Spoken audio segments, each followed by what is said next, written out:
aujourd'hui, j'aimerais bien parler d'un sujet dans la Bible, la prophétie. Un grand sujet. Quand j'avais 20 ans, quelques mois après, peut-être un mois après recevoir Jésus-Christ dans mon cœur, j'avais 19 ans en fait. J'ai décidé de commencer à lire la Bible, bien sûr. Tous les croyants font ça, n'est-ce pas? Et le premier livre du Nouveau Testament que j'ai lu, c'était 1 Corinthiens. J'aimais beaucoup, le Seigneur a touché mon cœur avec ça pour me donner la voie qu'il a choisie pour moi. Ça, c'est la voie, étudier la parole de Dieu. Je l'ai choisi, et donc j'aimerais bien connaître Apocalypse. J'ai lu Apocalypse, j'ai rien compris. Je n'ai pas compris un mot d'Apocalypse. Et pourquoi pas? Parce que la prophétie, c'est partout dans la Bible. Partout, ça commence. Par exemple, ça commence en Genèse, n'est-ce pas? Les prophéties. Genèse chapitre 3 et le verset 15, la première prophétie du Messie. Dieu parle à Satan. Je mettrai inimitié entre toi et la femme, entre ton lignage et son lignage, et le mot lignage en hébreu, c'est le mot pour la semence. La semence, ça c'est le Messie. Celui-ci t'écrasera la tête. Une prophétie. Ce que écrasera, c'est l'avenir, n'est-ce pas? C'est une prophétie de Messie. Ce qu'il va accomplir, il va détruire le diable. Quand est-ce qu'il a fait ça? À mon avis, sur le croix de Calvaire. Quand il est mort pour nos péchés, Jésus a vaincu le diable. En recevant les souffrances, il a fait la volonté de Dieu. Et il a écrasé le diable et toutes les œuvres du diable. Si vous êtes en Jésus-Christ, vous êtes en la victoire. Surtout sur le diable, sur le péché, sur la chair. Mais c'était une prophétie, n'est-ce pas, qui a été accomplie. Et j'ai pas compté, mais j'ai lu qu'il y a 2500 prophéties dans la Bible. Ça c'est beaucoup. Et j'ai lu que 2000 ont été déjà accomplies. Donc, pour connaître très bien la prophétie de la Bible, il faut connaître toute la Bible, malheureusement, dans un sens. Une fois, quand j'étais informaticien, j'ai parlé avec un coéquipier, et j'ai dit, ce dimanche, je vais prêcher l'Apocalypse. Et elle m'a dit, je ne sais pas comment tu vas faire ça. C'est très difficile à comprendre l'Apocalypse. Quand j'avais 19 ans, je dis la même chose. Mais pas maintenant. Pourquoi? Parce que j'ai étudié la Bible pendant 58 ans maintenant. Donc maintenant, je peux comprendre un peu de la vérité. Les prophéties, ça c'était le commencement de l'Ancien Testament, chapitre 3 de Genèse, prophétie de Messie. Et dans le livre de Malachie, le dernier livre de l'Ancien Testament, le dernier chapitre 3 et chapitre 4, il y a une autre prophétie du Messie, prophétie de Jean-Baptiste, accomplie par Jean-Baptiste. Je vais le lire. Malachie, chapitre 3, et voilà. Chapitre 3, verset 1. Voici, j'enverrai mon messager. J'enverrai, l'avenir, c'est une prophétie. Il préparera le chemin devant moi. Oh, c'est Jésus qui parle. Et soudain entrera dans son temple le Seigneur que vous cherchez. J'espère que vous cherchez. Donc, ce prophétie-là a été accomplie par Jean-Baptiste, n'est-ce pas? Mais il faut dire quelque chose des prophètes. Parce qu'on dit, les prophètes, ils ont donné des prophéties. Oui, ils ont donné des prophéties, ils ont parlé de l'avenir. Une des grandes preuves que la Bible est la vérité, les prophéties qui sont accomplies. 2000 accomplis déjà. Si Dieu dit quelque chose, ça va arriver. Si un être humain dit quelque chose, peut-être que ça va arriver. Mais souvent, ça n'arrive pas. Mais avec Dieu, ça arrive toujours, n'est-ce pas? Mais un prophète, il a donné de temps en temps des prophéties. Vous connaissez les prophètes de l'Ancien Testament, n'est-ce pas? Il y en a beaucoup. Quelques-uns ont écrit des livres. Vous connaissez les noms des prophètes de l'Ancien Testament? Je sais plus. Ésaïe et Jérémie. Ésaïe, Jérémie, Lamentation, Ézéchiel, Daniel, Hosea, Joël, Amos, Obadiah, Jonah, Micah, Nahum, Zephaniah, Haggai, Zechariah, Malachi, je crois. Mais ils ont donné des prophéties, mais aussi ils ont parlé aux gens devant eux. Et la plupart des choses qu'ils ont dit, c'était pour les gens devant eux à ce moment. Ils étaient, c'est-à-dire des prédicateurs de l'Ancien Testament. Oh, ce n'était pas seulement des prophètes, c'était aussi des prophétesses, n'est-ce pas? Des prophétesses comme Déborah, comme la femme d'Ésaïe et d'autres, des prophétesses. Des femmes qui annoncent la parole de Dieu. Comme Marie Magdala a fait quand elle a quitté le tombeau de Jésus et d'aller aux hommes pour annoncer l'Évangile, pour prêcher. Par exemple, Malachie, il a donné cette prophétie de Jean-Baptiste et de Jésus dans Malachie chapitre 3, mais un peu plus tard, un peu plus loin, chapitre 3, qu'est-ce qu'il a dit? Il a dit dans verset 7, chapitre 3, Malachie, verset 7, « Depuis le temps de vos pères, vous vous êtes écartés de mes ordonnances. Vous ne les avez point observées. Revenez à moi et je reviendrai à vous, dit l'Éternel des armées. Et vous dites, en quoi devons-nous revenir? En homme trompe-t-il Dieu?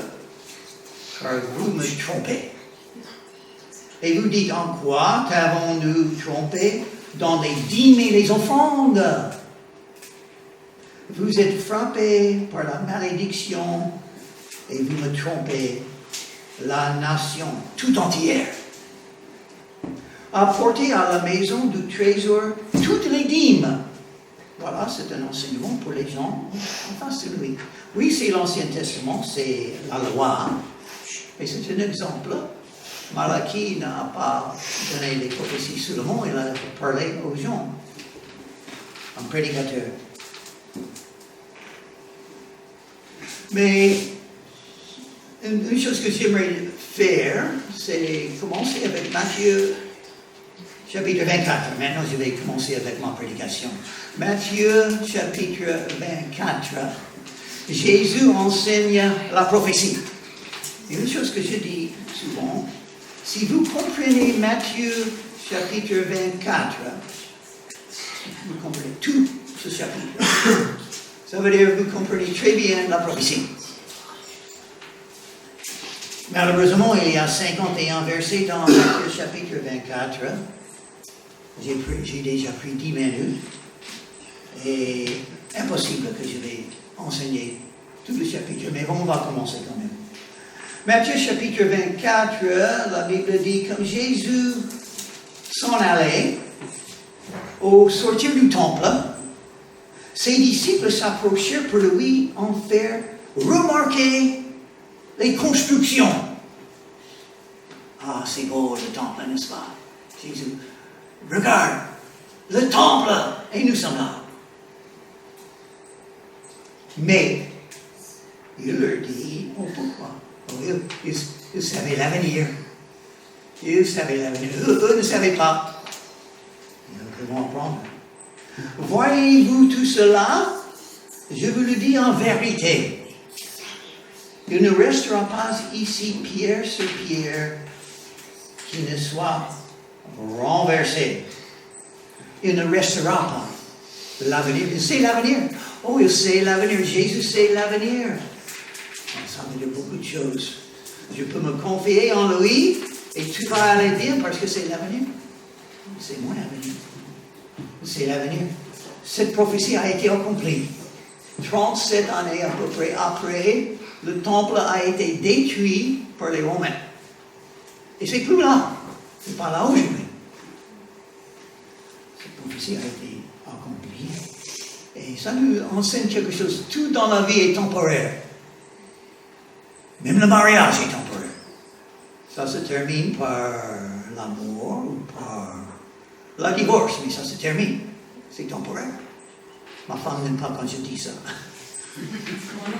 Mais je le dis. Moi non plus, j'aime pas. Voilà. T'es pas le seul.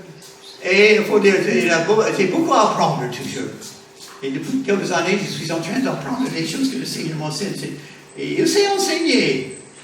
Il sait m'enseigner. Il m'a enseigné très bien. Merci Seigneur. Et, mais la chose que Jésus voulait dire, et moi je vois les croyants qui aiment aller à Jérusalem. Je dis, pourquoi Jésus est là avec moi? Pourquoi aller à Jérusalem? Je ne comprends pas. Mais les gens qui le font. On n'est pas plus près à Dieu à Jérusalem. On est près à Dieu ici. Il est partout, Jésus. Donc Jésus a dit ça, ils étaient étonnés. Ils étaient étonnés, les apôtres. Parce qu'ils pensaient que Jésus était le Messie. Vous savez ce que ça veut dire? Le roi des rois. Et ils savaient que Jésus allait être le roi sur le trône de David. Et vous avez raison. Vous avez raison. Je vais citer un verset qui parle de ça. Je vais citer Ésaïe, chapitre 9, prophétie de Messie. Une partie a été accomplie déjà. Chapitre 9 et le verset 5. Un enfant nous est né, un fils nous est donné. La naissance de Jésus. Une prophétie qui a été accomplie. Il est né. Et puis, la dominion reposera sur son épaule. Quelle dominion? La dominion de tout le monde, tout l'univers. On l'appellera admirable, conseiller, Dieu puissant. J'espère que vous comprenez ça. Dieu est appelé Dieu puissant. Père éternel. Jésus est appelé le Père. Oui, il a même dit de lui-même. Il a dit, vous m'avez-vous, vous avez-vous le Père? Jésus a dit. De son nom. Le Père est Jésus. Si on voit un, on voit l'autre. Et ça doit être le mariage comme ça, n'est-ce pas? Ça doit être un exemple du mariage. De relation. Vous avez l'amour. Ils étaient unis.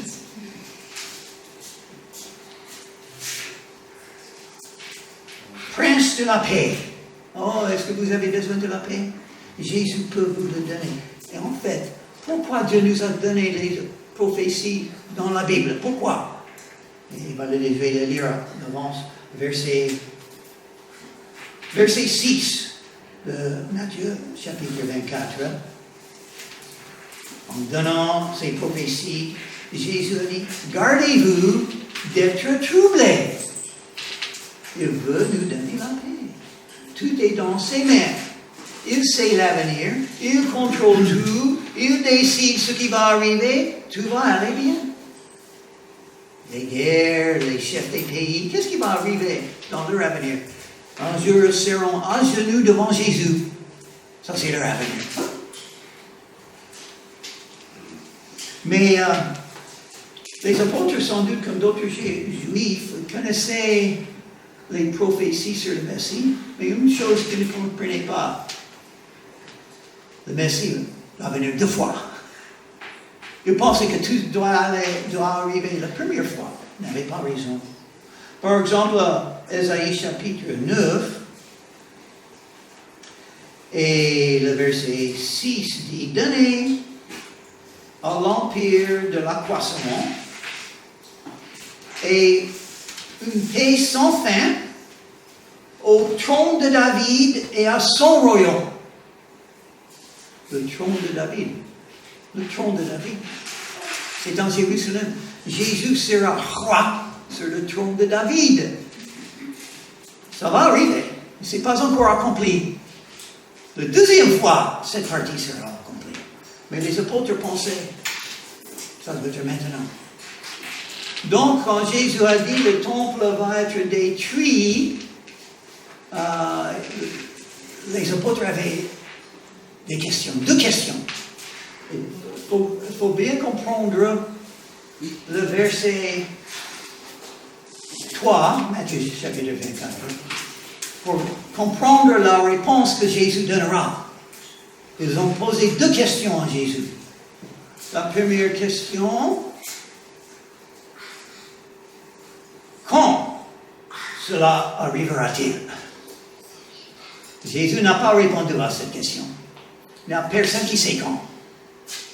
Personne ne sait quand. C'est très important de comprendre tout ça parce qu'il y a des gens qui aiment donner des dates. Et si quelqu'un donne une date, il n'a pas raison. Et beaucoup de gens qui pensent, bientôt il va arriver. Bientôt, n'est-ce pas? On peut regarder les choses qui arrivent dans la vie. Sans doute, Jésus va venir bientôt. Et je suis d'accord.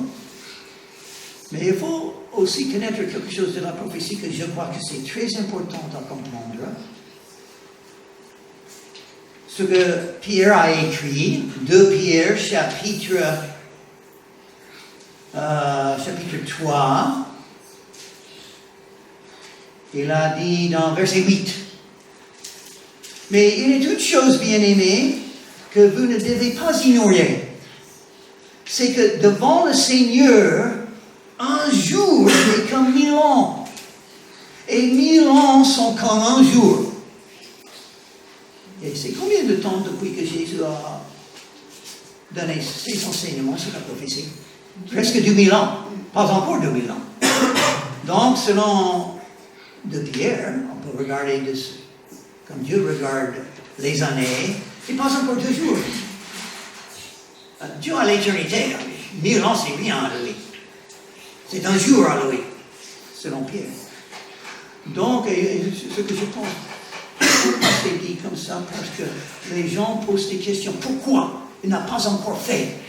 Et même les athées me disent souvent dans la rue, ils me disent, pourquoi Dieu n'a pas encore, il n'est pas encore changé toutes choses? Pourquoi il n'a pas arrêté les guerres? Pourquoi ne vient pas avec le guérisson pour tous les malades et les enfants qui souffrent? Pourquoi il laisse ça? Il pose des questions comme ça. La réponse est dans le verset 9 de Pierre chapitre 2. Le Seigneur ne tarde pas dans l'accomplissement de la promesse. Regarde tout ça, c'est promesse, n'est-ce pas? Comme quelques-uns le croient. Quelques-uns le croient, même en France. Beaucoup le croient en France. Malheureusement. Vous êtes bénis. Vous êtes croyants en France, vous êtes bénis. Parce qu'il y a un grand besoin ici. Dieu a beaucoup besoin de vous. Il a quelque chose pour vous à faire pour lui. Parce que la moisson est grande et il a peu d'ouvriers. Mais il use de patience envers vous, ne voulant pas qu'aucun périsse, mais voulant que tous arrivent à la repentance. Tous arrivent à la repentance. Ça, c'est l'objectif de Dieu. Tout le monde puisse être dans le paradis. Ça, c'est la volonté de Dieu, le plan de Dieu, le désir de Dieu. C'est pourquoi Jésus est mort sur la croix, afin que tous soient sauvés. Quand je passe quelqu'un dans la rue, et je vois quelqu'un, peut-être il ne sourit pas, endurci, il peut être comme les autres, dire non, ça ne m'intéresse pas. Mais Jésus est mort pour lui. Jésus veut le sauver. Peut-être je peux l'aider à croire et à venir à Jésus. Ça, c'est l'objectif de Dieu. que tout le monde soit sauvé. Et s'il vient maintenant, et s'il change toutes choses maintenant, c'est fini. Plus d'occasion pour les perdus d'être sauvés. Et ça, c'est pourquoi on n'a pas fait encore. Donc, Jésus n'a pas répondu à la première question. Quand? Il n'a pas répondu, il n'a rien dit. Il dit, dans les années 1970, un livre a été écrit aux États-Unis qui s'appelle en anglais The Late Great Planet Earth, par quelqu'un qui s'appelle Hal Lindsey. Moi, j'ai acheté ce livre, je l'ai lu. C'est très bien écrit, sauf une chose. Il a donné une date, ce monsieur. Il a dit, la nation Israël a été revenue l'année 1948. Et basé sur un verset qu'il a trouvé dans les enseignements de Jésus, il a dit, une génération ne peut pas passer avant que tout ça soit arrivé. Il a dit, ça a commencé en 1948, et une génération, c'est 40 ans dans la Bible, donc tout ça doit être accompli par l'année 1948. 1988, pardon. 1988. Donc, des millions de gens ont acheté son livre et ont lu. Moi aussi. Mais 1988 est venu, rien n'est arrivé. Il n'avait pas raison. Il a donné une date, une année. C'est faux si quelqu'un donne une date. Il faut faire attention parce que les gens vont le faire encore. Jésus lui répondit, prenez garde que personne ne vous séduise. Au sujet des prophéties, il y a beaucoup de mauvais enseignants. Et il faut dire une chose, je veux dire une chose aussi. Pourquoi Jésus a donné les prophéties? Pour qu'on puisse ne pas avoir des soucis. Gardez-vous d'être troublés. Il faut dire, il y a beaucoup de prophéties. Il y a beaucoup d'enseignements au sujet de la prophétie. Il y a beaucoup d'idées. Moi, j'ai mes idées. Par exemple, une chose. L'enlèvement de l'Église. Le Thessaloniciens, chapitre 4. Il y a ceux, comme moi, qui pensent que ça va arriver au début de la tribulation. Il y a les autres qui pensent que ça va arriver au milieu. 3 ans et demi. Après le commencement de la tribulation. Et il y a ceux qui sont convaincus, donc ça va arriver à la fin de la tribulation. Et il a des disputes, il a des livres. Mais pourquoi Jésus a donné la prophétie? Pour que les chrétiens puissent avoir des disputes? Non, je ne crois pas. Non, c'est pas pour ça. C'est pour qu'on puisse avoir la paix au sujet de l'avenir. Il va revenir. Il va tout changer. Il va tout corriger quand il veut. Pas comme nous voulons, quand il veut. Et puis Jésus commence avec le verset 5, je crois ce qu'il dit. Des fois, on pense que Jésus donne des signes maintenant. Parce que la deuxième question que les disciples ont posée, quel sera le signe de ton avènement et de la fin du monde? Il va donner un signe. Plus tard, dans ce chapitre, et je vais les lire, les signes, verset 15. Jésus a dit, c'est pourquoi, lorsque vous verrez l'abomination de la désolation dont a parlé le prophète Daniel, il a cité l'Ancien Testament, établi en lieu saint, où est le lieu saint? Dans le temple. Mais le temple n'est plus là. Il n'y a pas de temple. Donc ça ne peut pas arriver aujourd'hui, ce que j'ai dit. Ça ne peut pas arriver aujourd'hui, il n'y a pas de temple. Il faut avoir un autre temple alors. Il y aura un autre temple, au moins un autre. Il y en avait 2, tous les 2 détruits. Il doit y avoir un 3e temple, ou peut-être un 4e. On ne sait pas. que cela lui fasse attention. L'abomination de la désolation, c'est quand l'Antéchrist va entrer dans le temple, il va se déclarer Dieu, il va demander, il va ordonner que tout le monde l'adore, et si on ne l'adore pas, on coupe la tête. On est tué. Ça va être horrible. Et ça va commencer en Jérusalem. Ça serait le signe du retour de Jésus. Moi, je pense que Jésus, en verset 5, il est en train de donner une description de ce qui va arriver avant la fin. Parce que nous sommes dans une période de temps qui date depuis la venue de Jésus la première fois. On va l'appeler le temps du Nouveau Testament, le temps de la grâce de Dieu, le temps de l'Église, on peut donner un nom comme ça. Et ça a commencé avec Jésus, et ça va continuer jusqu'à la fin. Dans un sens, nous sommes dans les fins des jours. Une petite période juste après nous. Mais Jésus parle de ce qui va arriver tout le temps, dans cette période de temps. Et nous le voyons. Plusieurs viendront sous mon nom, disant, c'est moi qui suis le Christ. Et ils séduiront beaucoup de gens. Les faux prophètes, Jésus dit, on va avoir beaucoup de faux enseigneurs de la Bible. Et les sectes ont la Bible. Quelques-uns des sectes, ils ont la Bible. Ils lisent la Bible, ils enseignent la Bible, mais ils n'ont pas le Saint-Esprit, donc ils ont tort. Beaucoup de ceux qui enseignent. Jésus a donné un avertissement. Comment être gardé contre les faux prophètes? Connaître la vérité.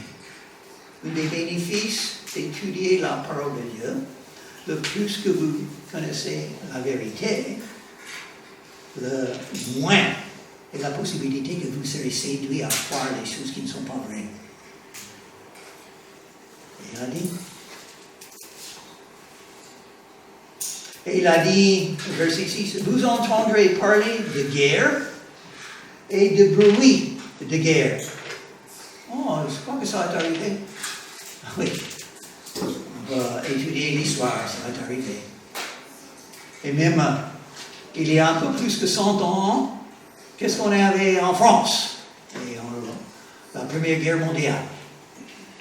Et qu'est-ce qu'on a dit quand on a eu la paix? Oh, c'est la fin des guerres.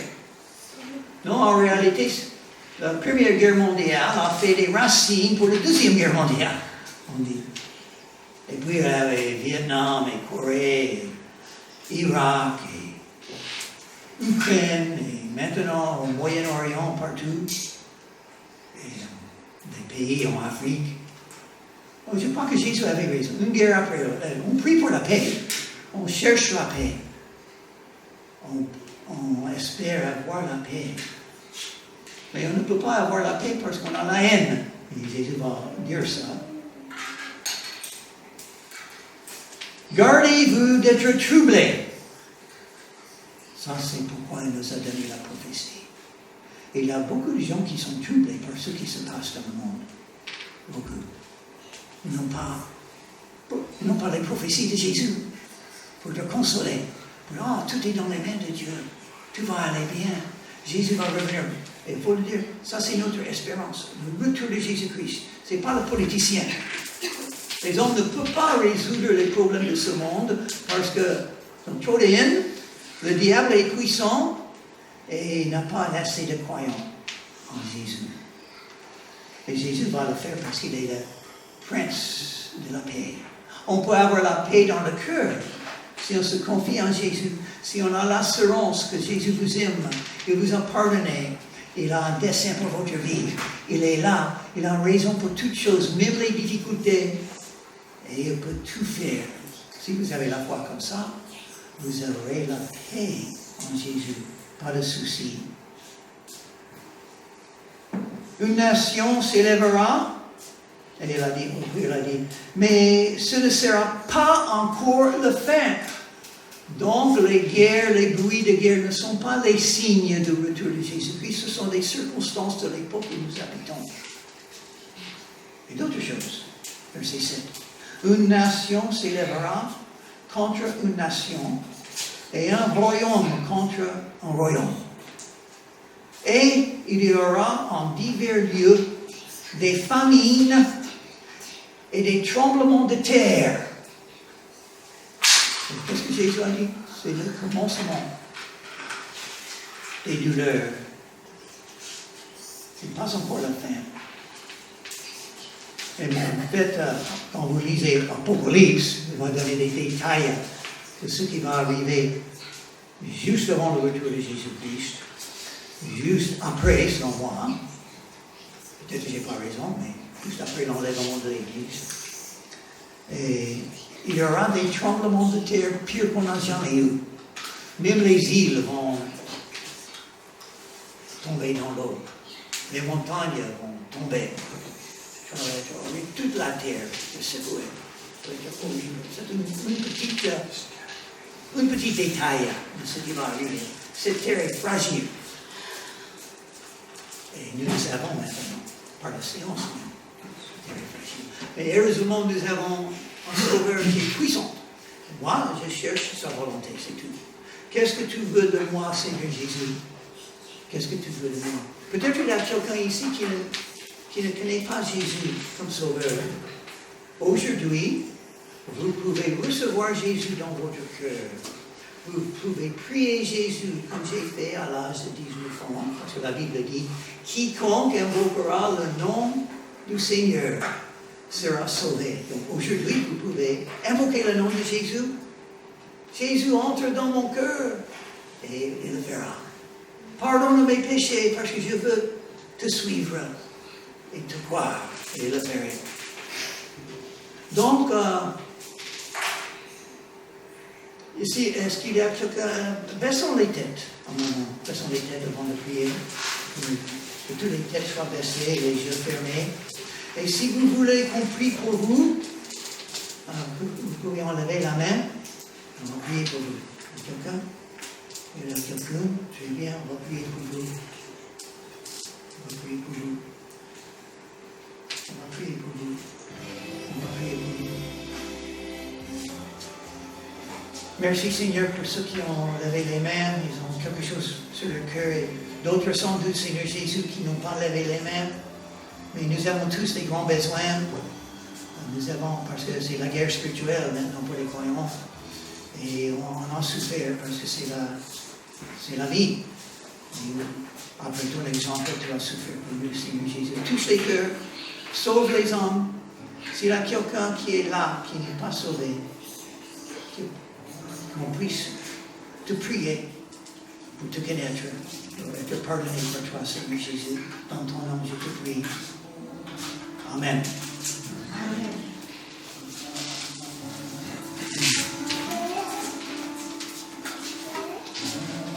Merci Rick. J'aimerais pouvoir parler anglais aussi bien qu'il parle français. Parce qu'il a les mots, il a le vocabulaire. C'est pas facile pour un Américain quand même. Franchement, hein, ça doit être. J'aimerais vraiment. C'est un sujet très vaste, la prophétie, n'est-ce pas?